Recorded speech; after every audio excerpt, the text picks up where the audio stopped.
Bienvenue sur le podcast du programme Équipement prioritaire de recherche France 2030, Villes durables et bâtiments innovants, porté par l'Université Gustave Eiffel et le CNRS, avec le soutien de l'Agence nationale de la recherche. Dans cette série, nous explorons les avancées scientifiques et technologiques qui façonnent les villes de demain. Plongez au cœur de la recherche et découvrez les experts qui font avancer la transition urbaine. Cet épisode porte sur le projet TRACE, transformé pour adapter l'existant, une approche multiscalaire et systémique. Écoutons à présent les porteurs du projet.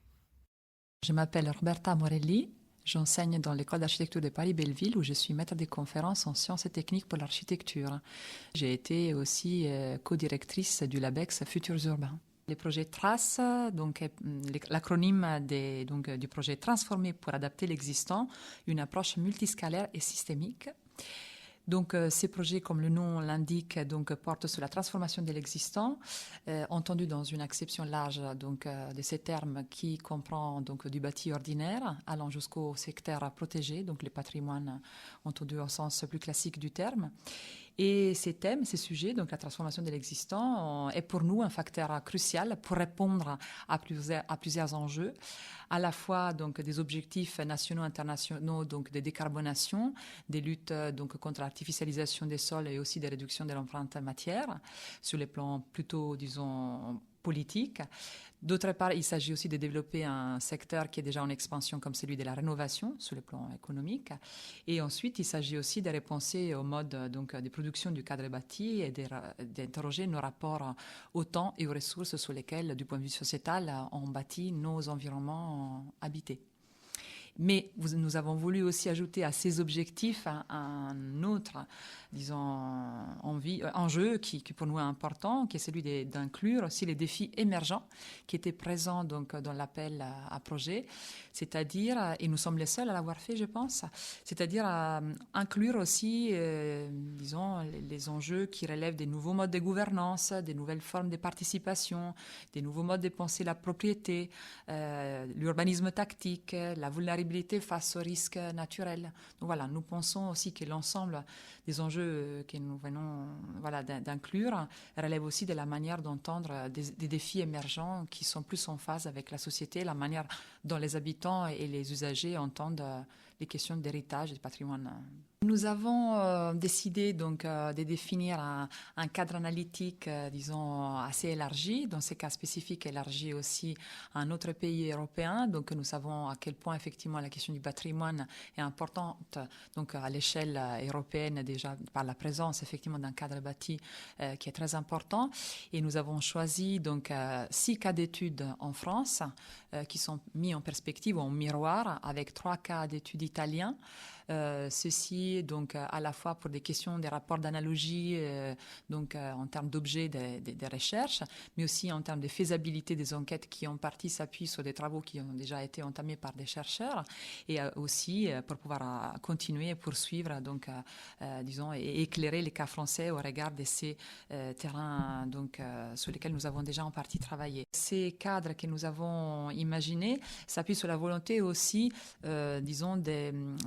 d'identifier et d'aller de l'échelle du bâtiment à l'échelle du territoire et en s'adossant aux politiques publiques en vigueur en matière de transformation de l'existant. Et notamment, nous focalisons notre attention sur la rénovation du bâti, à l'échelle du bâtiment, et notamment sur les bâtiments publics sur lesquels l'État a focalisé l'attention, en particulier ces derniers temps. Deuxièmement, sur les renouvellements urbains, et troisièmement, sur la revitalisation des territoires qui fait l'objet aussi d'une plus récente loi, la loi Elan en 2018. Et donc, nos terrains d'études, par exemple, à l'échelle du bâtiment, nous interrogeons la rénovation du bâti, à la fois des campus universitaires et des collèges du département de la Seine-Saint-Denis. Et donc, nous considérons effectivement que c'est disons, ces projets qui, en fait, sont différents par nature, évidemment, mais font émerger des questions qui relèvent de la prise en compte de la gestion, par exemple. Et non, donc, en fait, on ne considère plus uniquement la question de l'innovation technique comme étant la solution à des problèmes qui affectent la transformation de l'existant depuis un certain temps, mais l'émergence de nouveaux problèmes liés à la question de la maintenance, les rôles de la gestion, la question de l'inclusion aussi, la question, disons, de l'appropriation des espaces fait émerger de nouveaux sujets. Et notamment, si je prends le cas de la rénovation des collèges du département de Seine-Saint-Denis, on voit comment la question simple de la rénovation du bâti peut prendre en compte tout un pan des questions qui relèvent de l'histoire de ces bâtiments, de la question de l'innovation technique, mais aussi la question donc, des procédures donc, mises en place par les départements qui parfois vont au-delà des marchés publics pour entamer des processus de rénovation qui ensuite, disons, ont des répercussions sur les usages et sur l'appropriation de ces lieux spécifiques. On peut voir par exemple un autre cas, disons, qui est plutôt issu donc, de l'échelle de la revitalisation des territoires dans des communes plus petites, qu'on met en écho avec les cas italiens. On prend en compte la question de la vulnérabilité face aux risques, et notamment les risques en particulier du séisme, et on mettra en place donc des protocoles dans lesquels on va étudier donc la notion de risque, disons en appuyant disons des équipes donc qui sont elles disons porteuses donc d'une étude donc de l'analyse de la vulnérabilité des structures avec disons les équipes qui vont étudier plutôt disons l'évolution du bâti dans l'histoire et aussi l'étude de la réglementation dans l'histoire et donc qui vont permettre de calibrer des modèles numériques qui normalement devraient être linéaires et donc qui seront pondérés avec des données venant de l'histoire, mais aussi donc de l'histoire de la réglementation. Et ceci pour pouvoir aussi fournir des stratégies d'adaptation donc pour la gestion future de ce type de bâtiments. Donc là, il s'agit vraiment de croiser des disciplines, des approches dans le but de fournir des stratégies d'amélioration, effectivement, des pratiques à la fois institutionnelles, donc des procédures, des stratégies institutionnelles, mais aussi des pratiques professionnelles. Et donc, nous tenons à disons, rendre ces cadres analytiques, disons, originaux, que je disais, et qui, pour nous, s'appuient sur une manière d'interpréter la notion d'adaptation, qui n'est pas, disons, entendue uniquement au sens technique du terme, mais qui est déclinée en prenant en compte 3 dimensions simultanément. Donc, la question donc, du choix, disons, de l'impact des choix techniques et conceptuels sur l'habitabilité des espaces et l'incidence des régimes juridiques et d'autres contraintes techniques sur l'appropriation de ces espaces. Deuxièmement, sur les rôles de la maintenance et de la gestion. Et troisièmement, sur les rôles des savoirs et des métiers et comment est-ce qu'ils évoluent disons, face à ces enjeux. Donc, 3 dimensions par lesquelles la notion d'adaptation est interprétée et que nous allons donc décliner et étudier dans ces différents cas d'études, allant du bâtiment jusqu'à l'échelle du territoire. Je peux prendre un exemple en parlant des domaines. Naturellement, je pense aussi à des secteurs à protéger ou sauvegarder. Et là, du coup, on est plutôt disons plutôt à l'échelle urbaine, dans laquelle on a identifié des cas d'études dans des secteurs protégés sous des sites UNESCO, par exemple, comme Lyon et un site en Italie qui se trouve dans une ville qui s'appelle Urbino et qui sont également protégés au site UNESCO.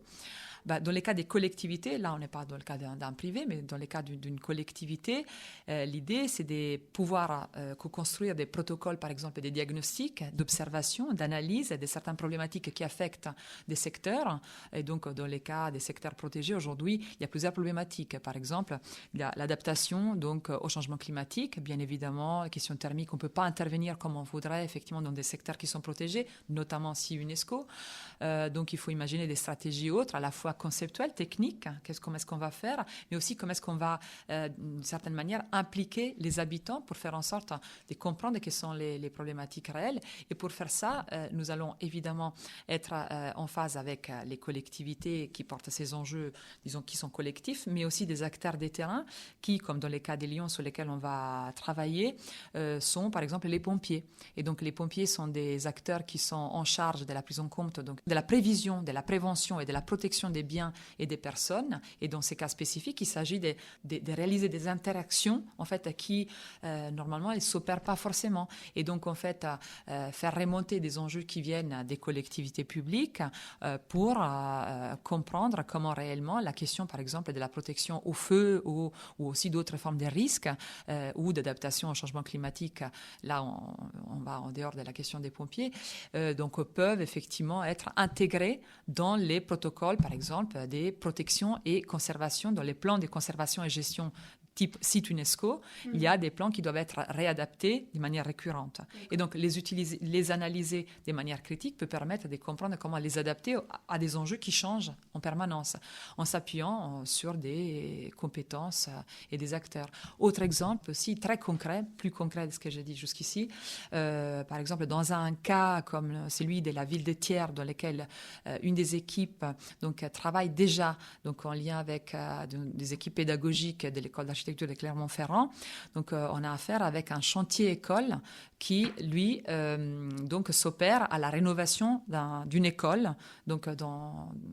la ville. Or, cette opération s'est faite en lien déjà avec la municipalité et elle s'est faite aussi en lien avec des acteurs, des artisans, donc des locaux. Et donc, l'idée, c'est d'accompagner ces processus, de poursuivre et de voir jusqu'où il est réplicable et quel type d'impact peuvent émerger, disons, dans la relation entre pédagogie, dans ces cas spécifiques. Il y a aussi un volet formation qui est important pour nous, recherche, mais aussi profession, métier, donc sur les terrains. Et comment ça peut remonter donc, plus haut, donc, disons, les pouvoirs publics pour pouvoir aussi tenter d'articuler ces différents besoins, en sachant que peut-être un des éléments les plus importants auxquels nous tenons aussi, c'est cette analyse aussi multiscalaire qui, elle veut dépasser les approches sectorielles que chaque politique porte, le renouvellement urbain, la rénovation du bâti, la réhabilitation du territoire, qui à chaque fois affectent des moyens qui sont spécifiques, qui sont donnés. Et donc, dans notre idée, il s'agit aussi de tenter d'articuler les enjeux que chacune de ces politiques porte pour aller au-delà, effectivement, des besoins spécifiques auxquels ces moyens tentent de répondre et pour trouver les raisons des dysfonctionnements ou des difficultés que les uns et les autres, acteurs publics ou privés même, peuvent rencontrer. Nous portons un projet, et quand je dis nous, je parle d'un consortium qui s'appuie sur 6 équipes de recherche, 5 établissements d'enseignement supérieur de recherche et les CNRS, donc un organisme de recherche. Nous avons parmi ces établissements 3 écoles d'architecture. Et les écoles d'architecture sont en phase avec, disons, les actions qui sont souvent portées par les collectivités. Et nous avons aussi l'habitude de nous projeter dans des exercices de prospective ou des scénarisations de projets, tout simplement, et dans lesquels nous tentons effectivement de répondre à des besoins qui viennent des collectivités, mais qui s'adossent aussi parfois à des cadres spécifiques d'habitat,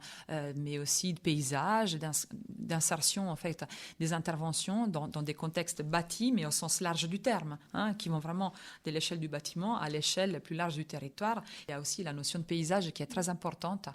et qui, par là, évoque la question des protections patrimoniales qui aujourd'hui, disons, ont contribué à élargir la notion de patrimoine, un nombre de biens matériels et immatériels. Et là, on prend la question du paysage, mais aussi la question de la culture, donc patrimoine culturel. Et donc, du coup, en fait, c'est, disons, l'atout de ces protections, c'est d'avoir reconnu la valeur de certains biens matériels et immatériels, c'est d'avoir aussi démocratisé la notion de patrimoine, c'est-à-dire que les personnes, pour être plus concrètes, donc répondre à ta question, effectivement s'intéressent des raisons pour lesquelles leur habitat ou les secteurs dans lesquels ils habitent doivent être plus ou moins protégés et quels impacts ils peuvent avoir sur leur vie personnelle. Voilà. Mais là, du coup, effectivement, ces types de protections et de reconnaissance ont parfois aussi induit des effets un peu pervers au sens des marchandisations, disons, d'augmentation des prix des loyers, ou alors même des visions dichotomiques, là j'utilise un terme un peu, disons, qui peut-être pas très clair, mais en tout cas qui consiste à entendre les choses de manière duale, c'est-à-dire soit c'est protégé, soit je peux faire ce que je veux. Et donc du coup là, c'est les effets pervers des protections qu'il faut aussi interroger et qu'aujourd'hui plusieurs chercheurs s'attaquent à interroger de plus en plus, et nous voulons aussi contribuer à voir quels sont effectivement les leviers, les atouts, les potentialités, mais aussi les dérives possibles de ces types de protection. sont oubliés aussi, qui souvent, et parfois, les secteurs protégés qui se trouvent dans les centres-villes sont abandonnés, parfois, sont désertés. Ils connaissent des phénomènes de dégradation et donc, du coup, il y a toute une question des vacances, à la fois résidentielles et commerciales, qui est, elle, aussi issue d'autres politiques qui ont permis de développer des centres commerciaux en dehors donc, des centres-villes. Et donc, il y a des effets pervers donc, qu'il faut évidemment regarder et pas sans se raconter des histoires et qui nécessitent d'avoir des visions prospectives, en tout cas, et qui répondent aussi à des besoins qui sont à la fois des besoins d'usagers différents, à la fois des habitants, des acteurs qui travaillent donc, sur le terrain, des acteurs qui sont des usagers des certains bâtiments publics que j'ai pu évoquer, comme les collèges, donc étudiants, différents niveaux, mais aussi des professionnels qui sont à la fois des acteurs qu'on va observer en tant que tels, parce qu'on veut regarder, disons, l'évolution en termes des savoirs, des formations et des compétences, mais qui sont aussi des leviers sur lesquels on peut s'appuyer pour aller plus loin.